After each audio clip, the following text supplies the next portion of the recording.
deixa ainda este ano, até que eu escave ao redor, ele ponha estrume. Se vier dar fruto, bem está, se não, mandarás cortá-la. Agora, acompanhe o versículo 18 comigo.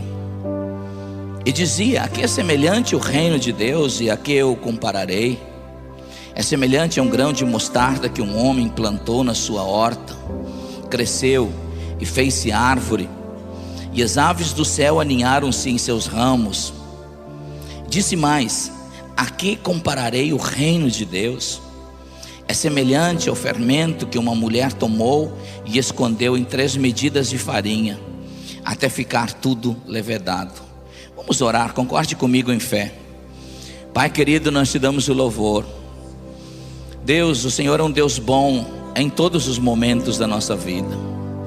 E nessa noite que nós nos reunimos aqui, Deus, essa reunião começou no nome de Jesus. E esse texto que nós lemos fala, Senhor, de intercessão.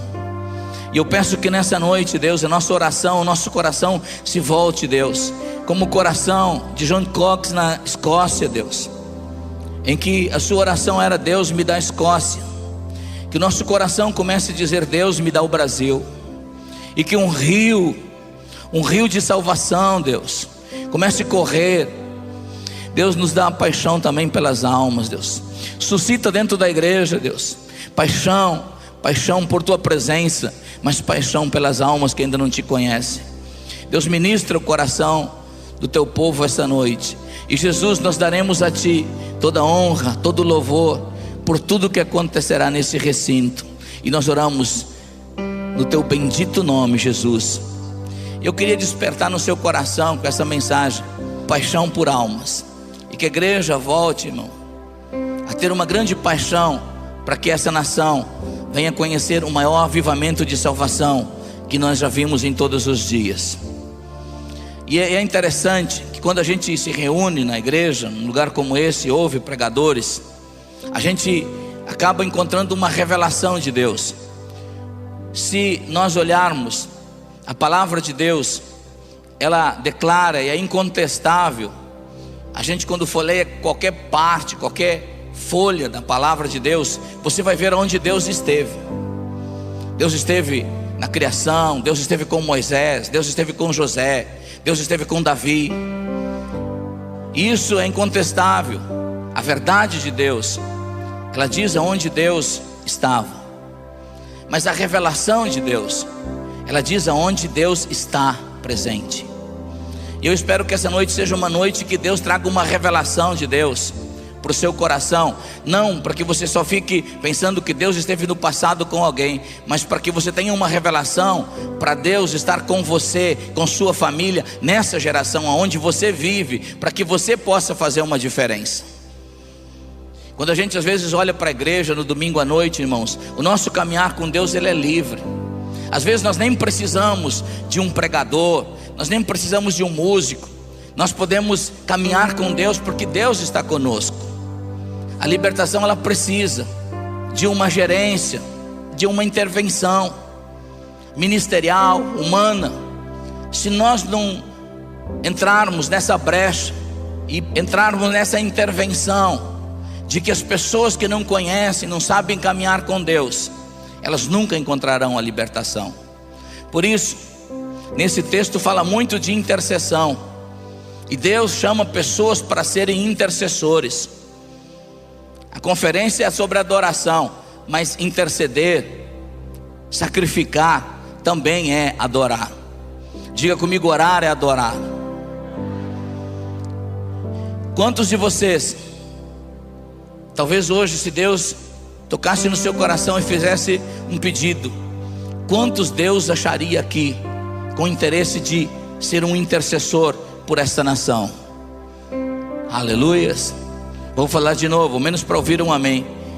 Quantos de vocês gostariam de se colocar na intervenção sobrenatural de Deus para tocarem essa nação para o Senhor Jesus? Aleluias.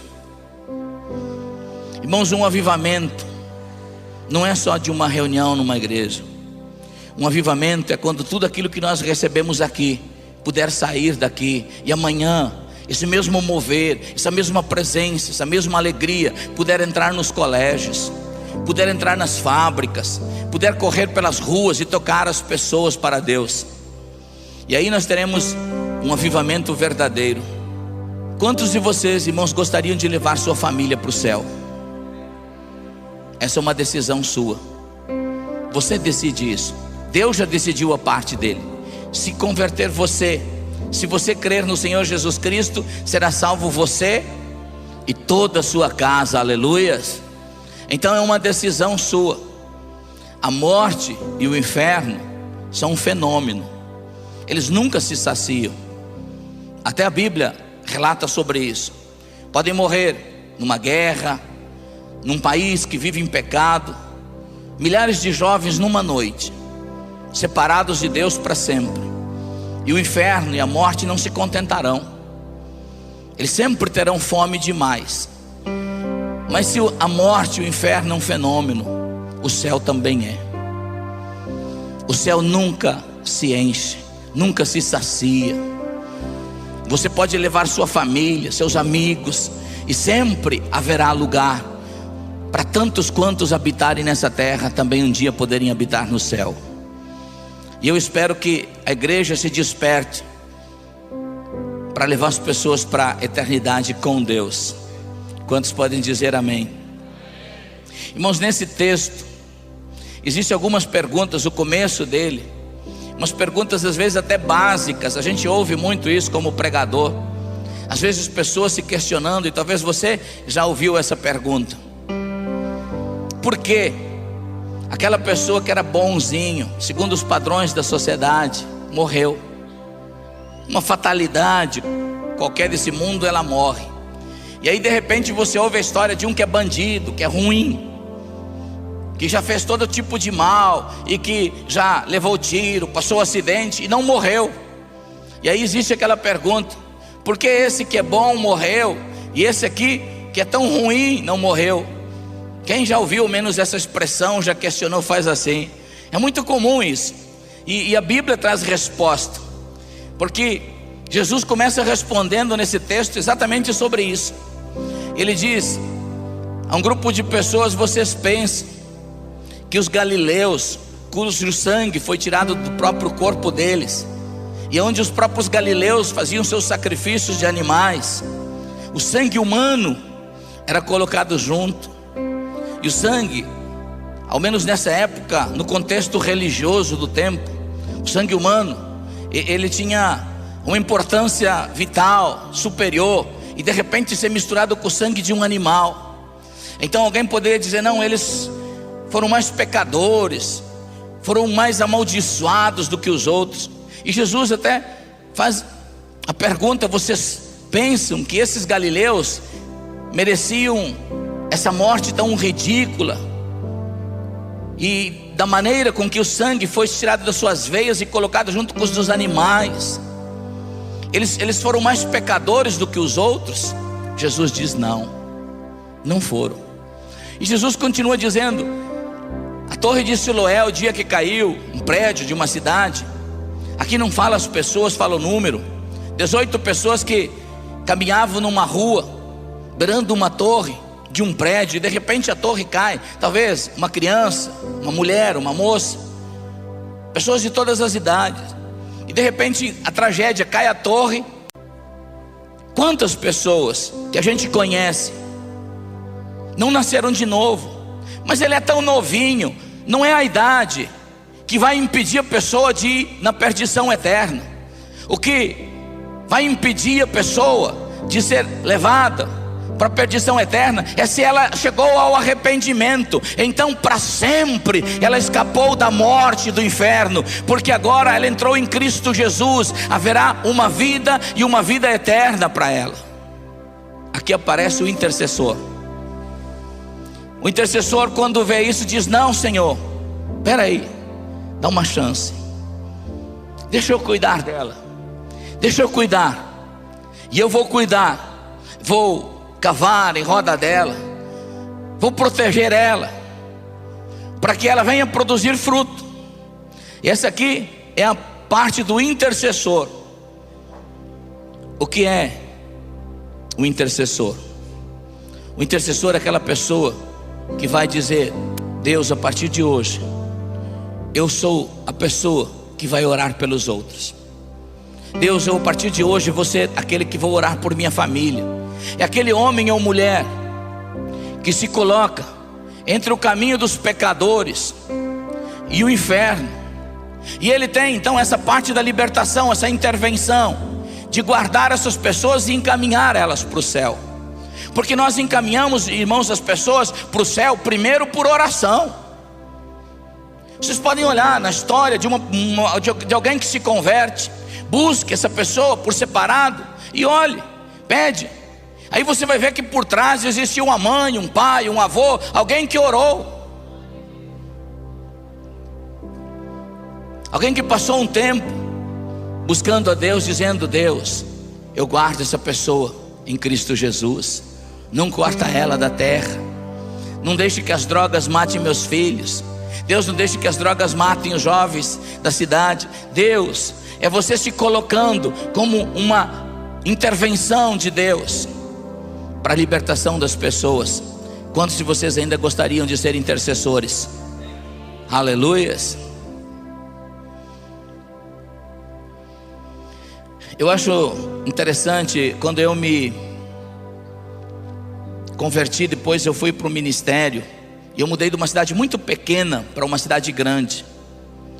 Grande no sentido, era uma cidade de, assim como Joinville, 500 mil de pessoas, mas era muito grande em relação à cidade onde eu me converti e onde eu vivia. E a cidade grande, para quem é bem do interior, assusta. Eu havia ido visitar uma família no bairro, e eu não sabia muito a cidade. No caminho de volta eu me perdi, e quanto mais eu andava, mais perdido eu ficava.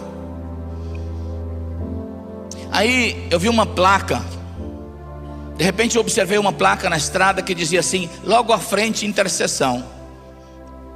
E eu segui aquele caminho, e quando eu cheguei talvez uns 500 metros na frente, havia essa intercessão, aquilo que nós podemos falar mais como rotatória.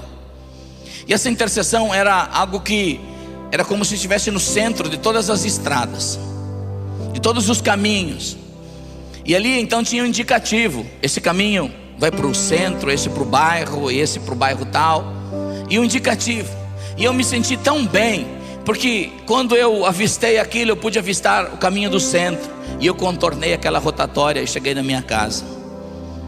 Foi nesse tempo que à noite eu comecei a meditar a respeito exatamente desse assunto de intercessão.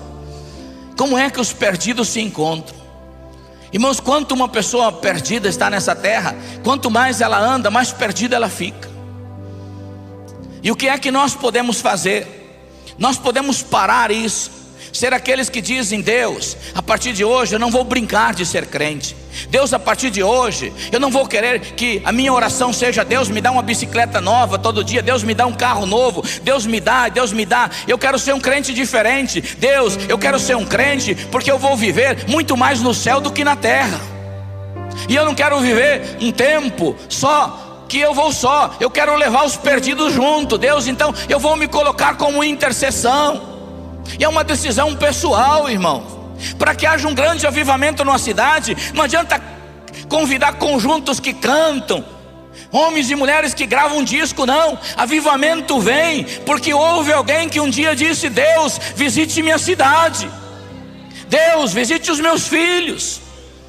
Talvez esse grande mover que nós estamos vivendo de salvação no Brasil, irmãos, não seja por esses astros famosos que hoje nós colocamos na plataforma e juntam milhares de pessoas e nós pensamos são eles. Não, são feitos, esses avivamentos de salvação que houve, irmãos, foram feitos de homens e mulheres escondidos que nós nunca vimos o rosto, mas por anos eles disseram: Deus, visite o Brasil, Deus, visite o Brasil, Deus, salve o Brasil.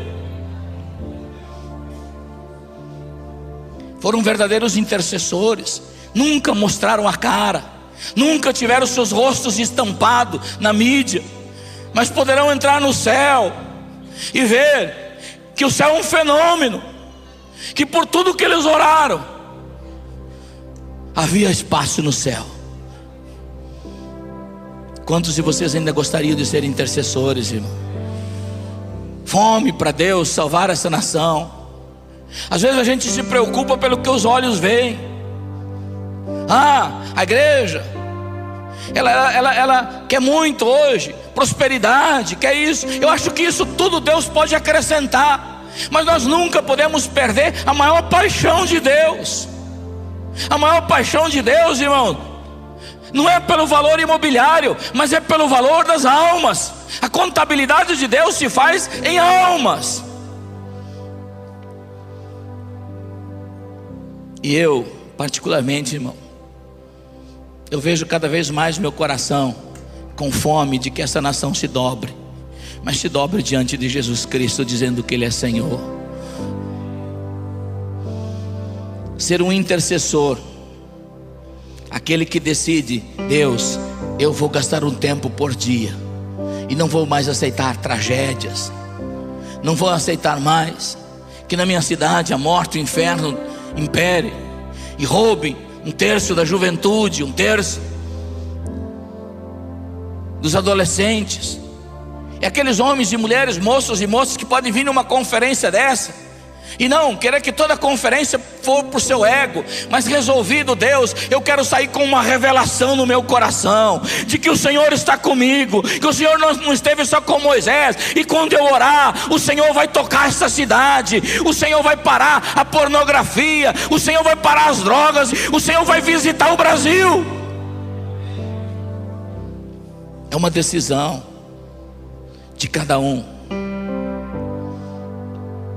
Na Segunda Guerra Mundial, tem um acontecimento na Marinha nos Estados Unidos que é interessante. Na guerra nos Estados Unidos, quando os filhos se alistam, me lembro quando veio o alistamento para os meus filhos se alistarem, me deu um gelo no coração, porque lá quando vai para a guerra não sabe se volta. Não é como no Brasil. O Brasil não é um país de guerra, os Estados Unidos é. E os filhos vão e muitas vezes nunca mais voltam para casa, voltam num caixão. E o filho de uma mulher crente, uma senhora pequena, fraquinha, já viúva, ele se alistou para a guerra na Marinha dos Estados Unidos, isso na Segunda Guerra Mundial. E então ele não era cristão. E essa mulher disse: Deus, eu não posso permitir que meu filho parta sem te conhecer. E o filho se foi para a guerra. E aquela mulher, todos os dias lá no seu quarto, dizia: Deus, não permita que o meu filho parta sem se arrepender. E esse moço, ele embarcou junto com mais 80 tripulantes num submarino. E nas águas do Japão, esse submarino pifou, seus motores apagaram, e eles desceram ao fundo do mar. Então, por comunicação, o comandante, depois de ver todas as condições de reaver os motores, não conseguiu, chamou 80 tripulantes e colocou a situação: nós temos oxigênio por mais 24 horas, depois todos nós vamos morrer. Uma máquina de milhões e milhões de dólares, 80 vidas. E ele, tentando aquele silêncio geral, perguntou: alguém conhece Deus aqui para pedir um milagre? Aí houve um silêncio em geral, ninguém falou nada. Depois do silêncio, aquele moço disse assim: comandante, eu não conheço, mas a minha mãe, ela conhece. Porque às vezes eu passo no quarto dela e eu vejo ela falando Deus, é tão íntimo, ela fala com Deus. E aquele comandante então mandou que toda essa tripulação se ajoelhasse e fizesse uma seguinte oração: Deus, da mãe do soldado tal, visite ela agora onde ela estiver, para que ela possa pedir um milagre, que a gente seja salvo. Isso era horário na madrugada dos Estados Unidos. Então Deus acordou aquela mulher num sonho, numa visão, e mostrou exatamente a condição em que se encontrava esse submarino. Mostrou 80 homens que iam partir dentro de horas, prontos, todos prontos para o inferno. E ela se ajoelhou e disse: Deus, não permita que meu filho parta sem antes se arrepender. E inexplicavelmente, sem nenhuma explicação, os motores daquele submarino ganharam força novamente. Então houve, inclusive, muita euforia. Chamaram eles, porque a máquina foi salva, máquina de milhões de dólares, e que eles iam passar por uma espécie de comemoração. Mas o comandante disse: não, antes de nós termos qualquer recepção, nós queremos que você envie alguém, um mensageiro, na casa da mãe do soldado, e ela tem que falar desse Deus, porque se não fosse por ele, nós não estaríamos. Então, antes de qualquer homenagem ou comemoração, aquela pequena mulher viúva, franzina, pregou o evangelho para 80 pessoas que se renderam aos pés de Jesus Cristo. Irmãos, eu gostaria que essas velhinhas nunca sumissem da igreja, porque às vezes igrejas inteiras acham que são carregados por músicos, mas não sabem que são carregados por mulheres às vezes frágeis, que se dobram horas e horas diante de Deus e dizem: Deus, visite a minha cidade, Deus, visite os meus filhos, Deus, visite essa cidade, Deus, visite. Então, antes de qualquer homenagem ou comemoração, aquela pequena mulher viúva, franzina, pregou o evangelho para 80 pessoas que se renderam aos pés de Jesus Cristo. Irmãos, eu gostaria que essas velhinhas nunca sumissem da igreja, porque às vezes igrejas inteiras acham que são carregados por músicos, mas não sabem que são carregados por mulheres às vezes frágeis, que se dobram horas e horas diante de Deus e dizem: Deus, visite a minha cidade, Deus, visite os meus filhos, Deus, visite essa cidade, Deus, visite. Subir e a minha oração te alcançará. E aquele pai nunca desistiu de orar pelo seu filho. Um dia ele estava na garagem da sua casa, mexendo no seu carro. Ao abrir o porta-mala e mexer, de repente Deus abriu uma visão para ele e mostrou o que estava ocorrendo com seu filho. O seu filho estava em uma distância de mais de 2.500 quilômetros dali, numa farra de drogas, ele e mais um amigo seu. E eles entraram num apartamento com grande quantidade de drogas. De repente o amigo do seu filho começou a ingerir drogas, e o seu filho também. Mas de repente a visão se focalizou para o amigo do seu filho. E assim que ele começou a ingerir aquelas quantidades de droga, alguns instantes depois ele começou a ter convulsão, porque o efeito das drogas foi letal, a dose foi muito forte. Ele começou a ter convulsões, e de repente entrou um demônio. O espírito da morte entrou e tomou esse jovem. E esse meu amigo disse que a última sensação da vida desse moço foi de que ele arregalou os olhos e gritou horrivelmente. E a palavra que ele disse: mãe. Às vezes a gente pensa que as pessoas não terão consciência da morte, mas todos têm. A diferença é que quem morreu sem Cristo tem o horror da morte, os que com Cristo, o prazer da vida. Até na afeição de quem dorme em Cristo é diferente do que quem morre separado. E então esse pregador amigo meu disse que de repente o Espírito de Deus levou ele naquela visão a olhar o seu filho, estava tendo a mesma convulsão que o seu amigo. Então aquele mesmo espírito de morte veio sobre ele. Mas quando aquele espírito de morte veio sobre ele, um grande anjo de Deus veio e entrou no lugar e parou-se do lado do filho e simplesmente fez assim com a cabeça, como dizendo: nesse aqui não pode tocar. Então aquele grande anjo de Deus tocou com a mão naquele menino, ele começou a vomitar aquelas drogas. Algumas horas depois ele acordou e ele viu no seu lado o seu colega morto. E então ele ligou para a casa do seu pai e disse: pai, aconteceu uma tragédia. E aí o seu pai disse: eu sei, filho, seu amigo está morto, né? Ele disse: pai, como é que você sabe? Ele diz: o Deus de quem eu sirvo e de quem eu sou jamais me deixará sem revelação de onde Deus está. E esse menino disse: pai, eu quero voltar. Hoje esse menino, ele é um pregador do evangelho. Mas é interessante o que meu amigo me falou. Ele disse que ele perguntou para Deus: Deus, qual a diferença? Por que meu filho foi poupado? E aquele moço, ele tinha a mesma idade, a mesma vida, por que ele não foi poupado?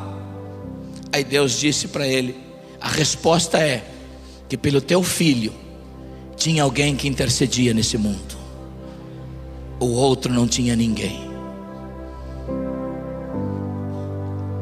Quantos de vocês ainda gostariam de ser intercessores? Sabe como se evita tragédias? Se eu fosse falar o exemplo da minha mãe, eu não poderia dizer que ela foi uma cantora na igreja, uma pessoa de destaque, até uma mulher pequena, ser uma expressão maior. Mas um dia, há muitos anos, quando minha mãe logo que casou, teve seus 2 primeiros filhos, ela teve uma doença mortal. E os médicos então falaram para ela: olha, para o meu pai, né? Leve sua esposa para casa, chamamos seus parentes para visitá-los. Mãe pegou o certo de Jesus aqui, de que se ela servisse ao Senhor, então toda a sua casa também serviria ao Senhor. E ela começou a dizer: Deus, o Senhor vai salvar meu esposo, meus filhos. E ela teve mais 6 filhos depois, incluindo a mim.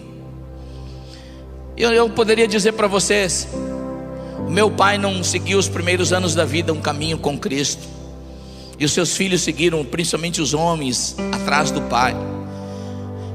Por isso, eu acho que nós seguimos espiritualmente os exemplos. Às vezes pela madrugada, eu sabia onde meu pai estava, eu estava lá também.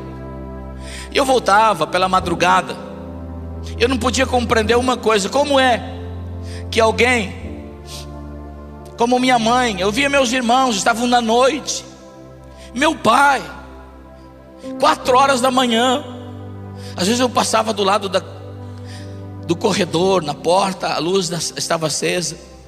Às vezes eu parava e escutava minha mãe dizendo: Deus bom, Deus maravilhoso.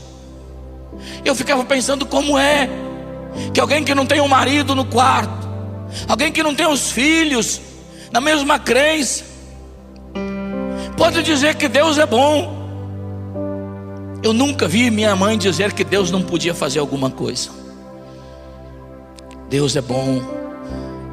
O meu irmão mais novo do que eu, ele foi muito ruim, muito mal. A gente nem sabia quando saía à noite se voltaria vivo para casa. E numa dessas madrugadas, ele voltando bêbado, ele disse que isso foi o que desnorteou ele. Ele entrou dentro de casa e veio derrubando cadeira.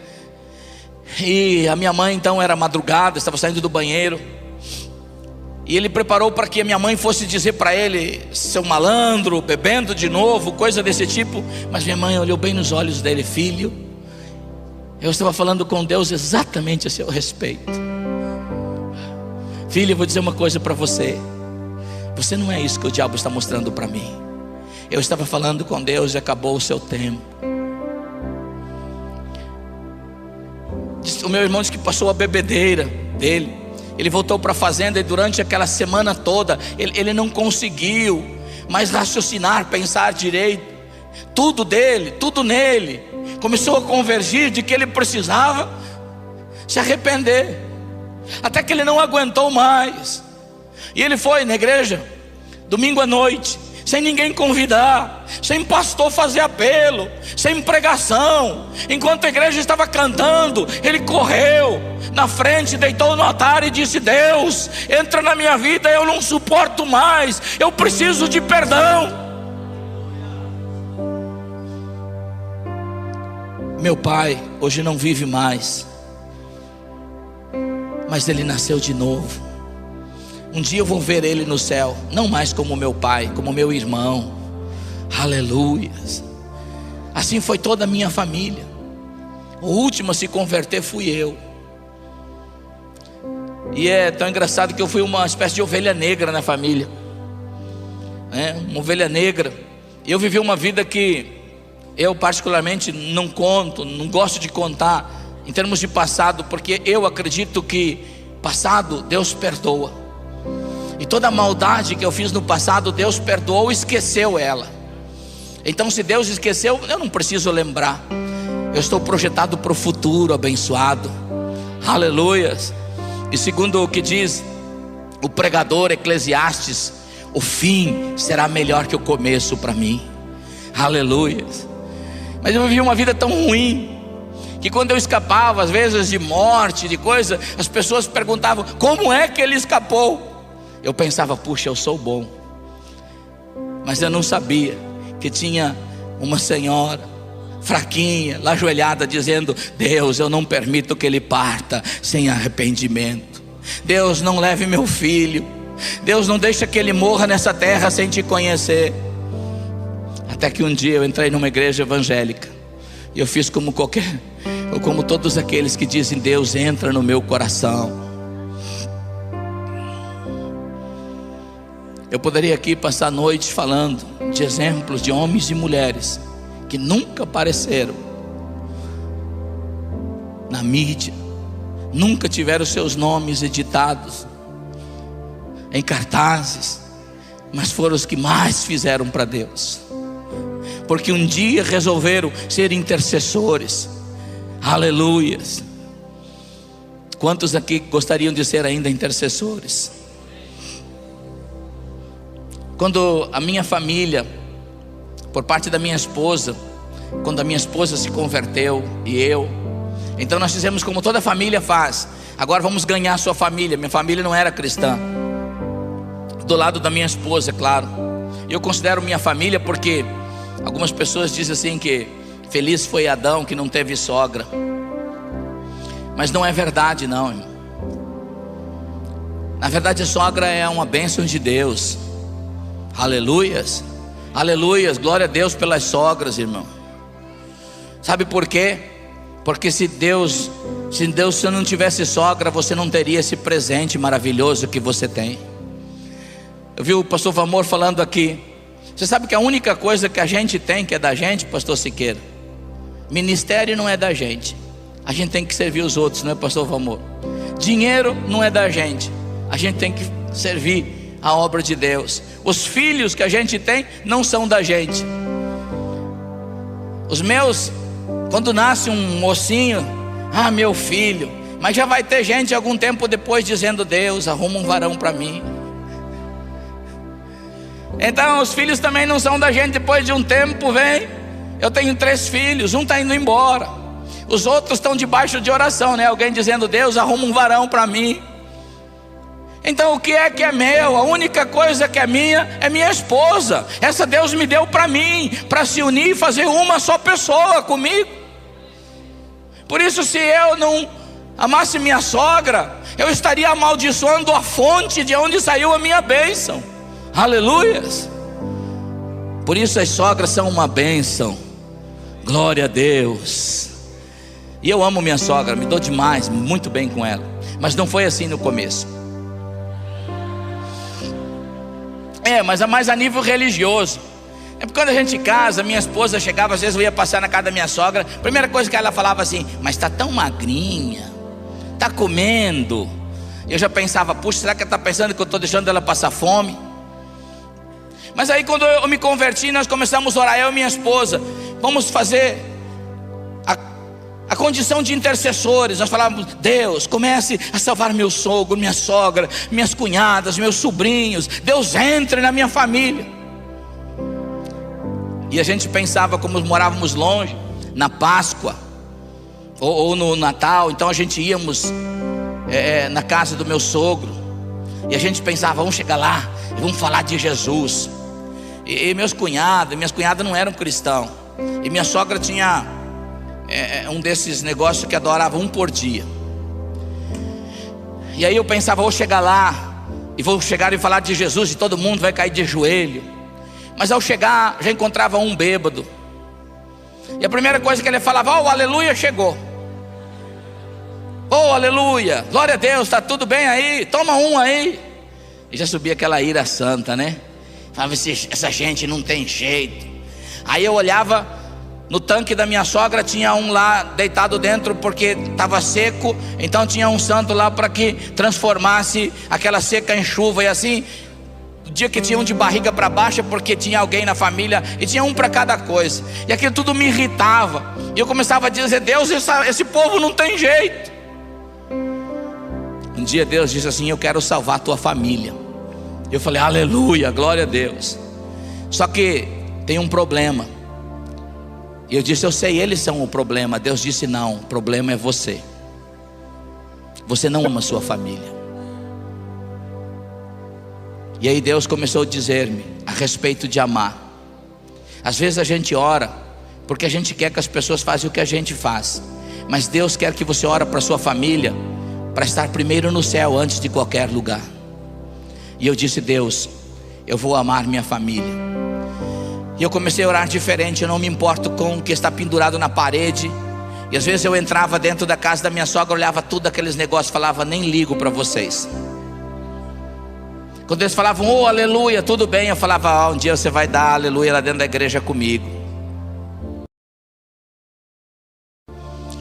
Um dia eu cheguei atrasado na casa da minha sogra, e eu tinha que descansar. Eles me deram a cama deles para dormir. E eu vi que quando eu comecei a parar de encher com eles, e comecei a agir com mais amor e só orar, eu cheguei nesse dia, olhei na parede e não tinha ninguém. E eu falei: mas não vou me entregar, não vou perguntar também. Aí dormi no quarto deles. Um dia eu cheguei atrasado na casa da minha sogra, e eu tinha que descansar. Eles me deram a cama deles para dormir. E eu vi que quando eu comecei a parar de encher com eles, e comecei a agir com mais amor e só orar, eu cheguei nesse dia, olhei na parede e não tinha ninguém.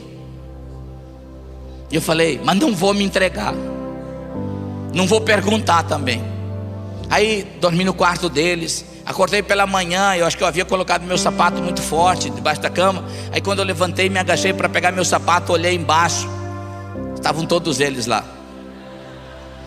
E eu pensei: puxa, dormi guarnecido essa noite. Mas também não falei nada. 6 meses depois, um dia cheguei na casa do meu sogro, e eu tinha pegado poeira, era umas 7 horas da noite. E eu cheguei na casa dele, fui ligeiro tomar banho. E quando estava no chuveiro tomando banho, do lado da casa um culto pentecostal. Mas aquele pentecostal mesmo, com mais 10 aleluia misturado com glória a Deus, e aquele cântico cantando: vencendo vem Jesus.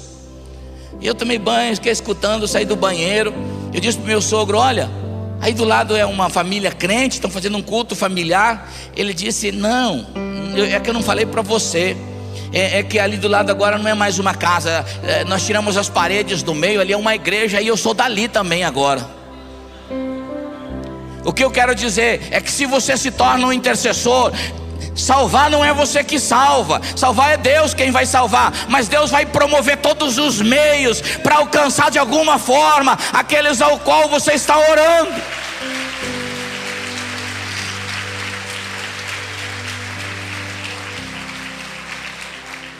E disse mais: aqui eu compararei o reino de Deus. Primeiro Jesus diz o que é o reino de Deus. Diga comigo: o reino de Deus. Às vezes a gente olha para a mensagem de escatologia, e a gente, como Deus vem pegar a gente, que dia que vem, que dia que não vem. E às vezes existe até uma escatologia de medo sobre isso. Deixa eu dizer uma coisa para vocês. Quando você nasceu de novo, Jesus pode voltar de meio-dia, de tarde, de madrugada. Quando Ele voltar, você já está nele. Aleluias. Porque o reino de Deus está em vós. Se o reino de Deus está em mim, então Jesus diz: eu comparo você a quem? A quem eu comparo? Vem cá, um dos meninos aqui, vem cá, Jonathan. Se o reino de Deus está no Jonathan, Jesus disse assim: olha, não fique com medo que Jesus está lá, não, porque o reino de Deus está em vós. Então, nós não esperamos mais Jesus como um ladrão, eu espero Jesus como Senhor. Aleluias. Então o reino de Deus está em vós. E aí Deus diz: a quem eu compararei vós? A um grão de mostarda, que alguém pegou e semeou numa horta, e essa pequena semente de hortaliça cresceu e tornou-se uma grande árvore, e as aves dos céus vieram e acharam lugar nela. E Jesus continua dizendo assim: a que eu compararei o reino de Deus? Quando Jesus diz duas vezes, porque psicologicamente, quando a gente tenta reafirmar muito uma coisa, é porque a gente não está acreditando nela. Mais ou menos é isso, né? Mas quando Jesus diz, não é isso. Quando Jesus diz, é porque é muito importante. É mais do que a importância normal. A que eu compararei o reino de Deus? A um pequeno pedaço de fermento que uma mulher pegou e colocou numa grande porção de farinha, até tudo ficar levedado. Deixa eu dizer algo: o poder não está no mundo. Quando o reino de Deus veio para dentro de uma pessoa, pode ser magrinho, feio como ele, mas o que acontece? O poder de Deus, agora o maior, não está mais no mundo. Se ele tem familiares que não são salvos, podem ser centenas, mas agora o poder não é aquele poder diabólico que leva aquelas pessoas para fora da salvação. O maior está com ele. Por quê? Maior é aquele que habita nele do que o que está no mundo. Agora o reino de Deus, a força de Deus veio para dentro de um ser humano, para que ele faça a intervenção de Deus. Quando eu era empresário, dentro do ramo que eu fazia, eu tinha padarias dentro dos supermercados, e a gente tinha feitio de pães, fazer, né? Às vezes na madrugada eu observava muito o que eu aprendi depois com isso. Os meus padeiros, eles pegavam sacos, a gente importava uma farinha que vinha num saco maior de, parece que 80 quilos, uma coisa assim. Precisava 2 homens para colocar dentro de um recipiente, cabia 3 ou 4 sacos daquele, depois água e outras coisas. Isso dava umas centenas de quilos.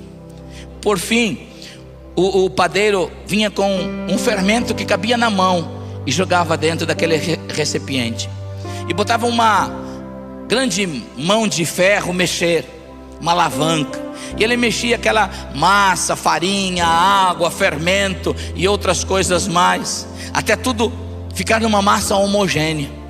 Depois de uma meia hora batendo daquele jeito, a gente começava a observar que aqueles centenas de quilos de farinha e de água começavam a crescer. Sabe por quê?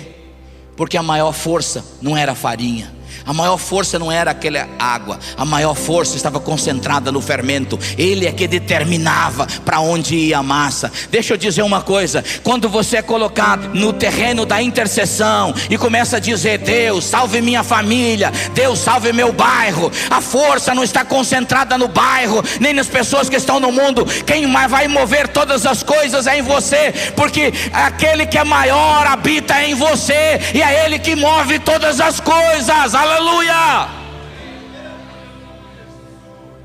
Agora, como isso funciona na prática? Vem cá, fica em pé.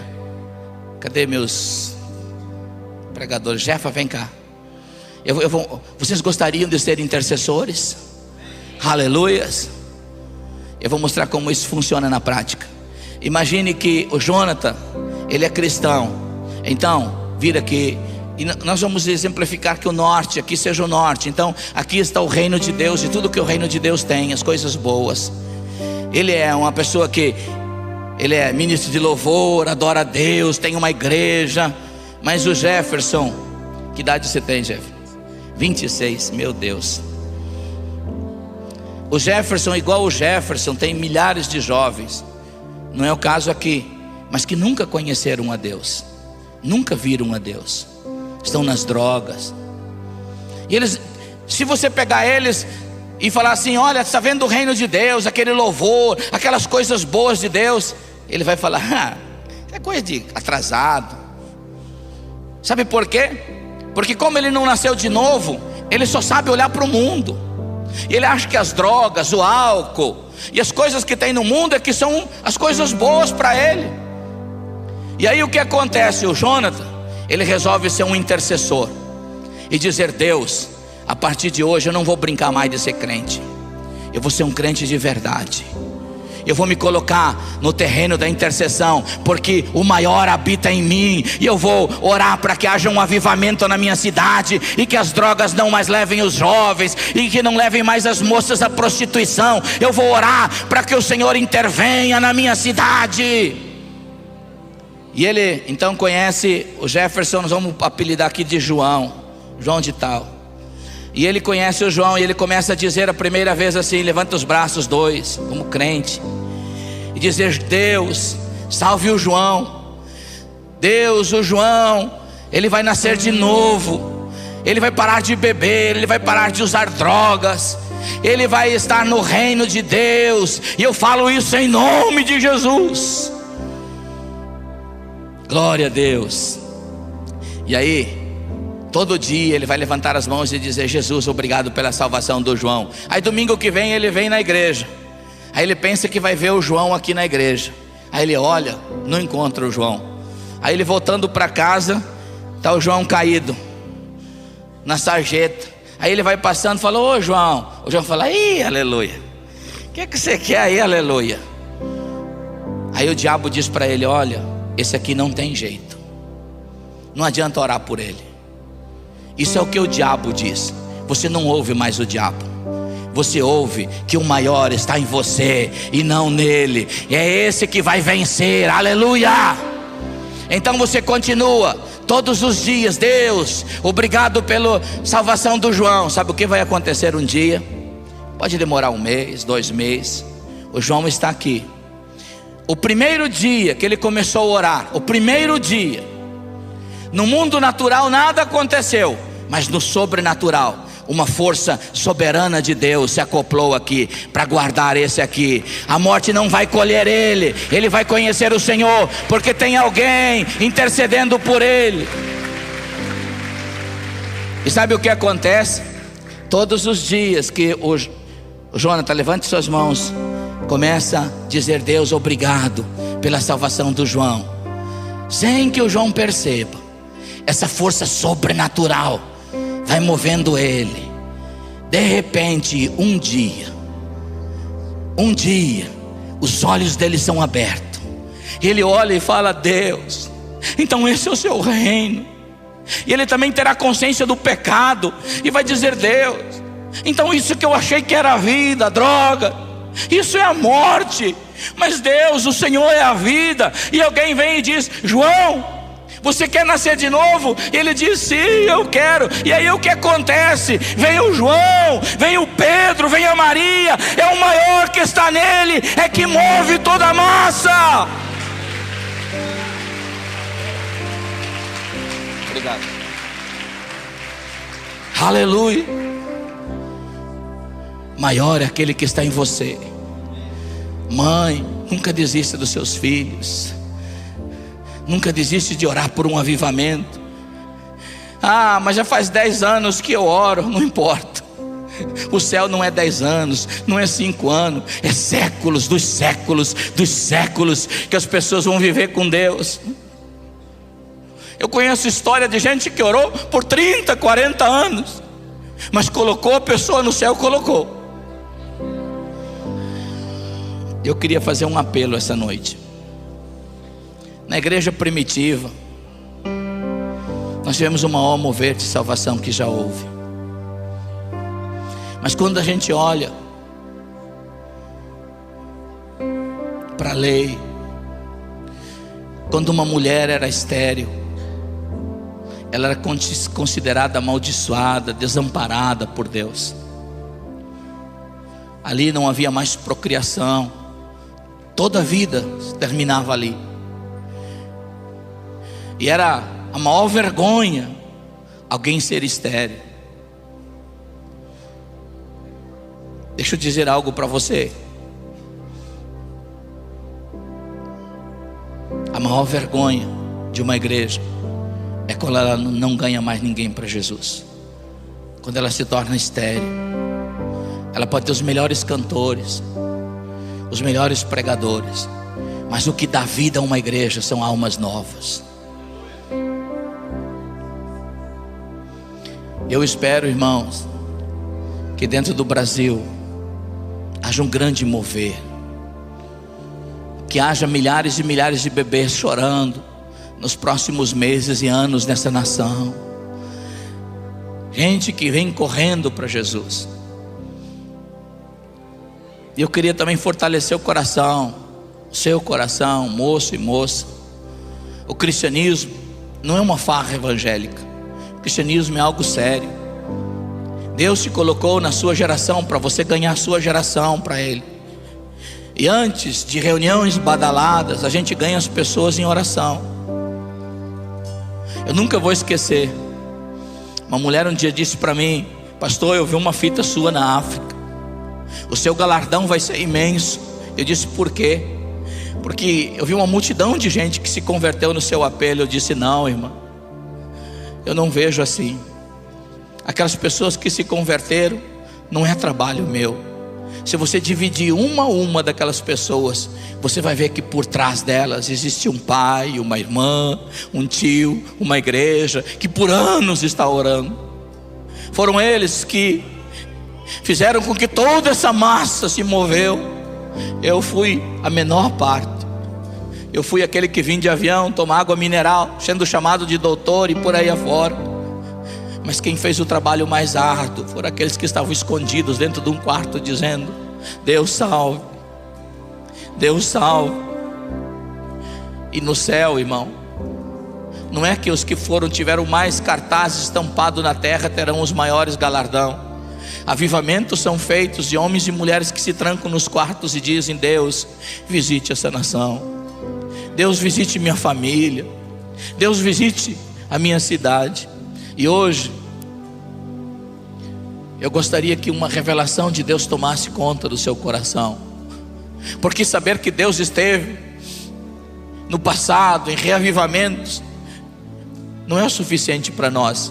Eu quero ter uma revelação de Deus no meu coração, aonde Deus está agora, aonde Deus pode operar agora, no tempo em que eu vivo. Que Deus visite essa nação, corra pelas ruas, pelos valados, e esse rio de salvação atinja essa nação. Talvez diga: pastor, eu também quero. Eu quero uma unção nova de oração. Eu quero voltar até o meu momento de oração. Não quero mais desistir. Vou continuar orando pelos jovens da minha cidade, por minha família, os pais, dizendo: eu quero voltar a orar pelos meus filhos. Pastor, eu quero essa unção de novo. Essa unção está nesse lugar.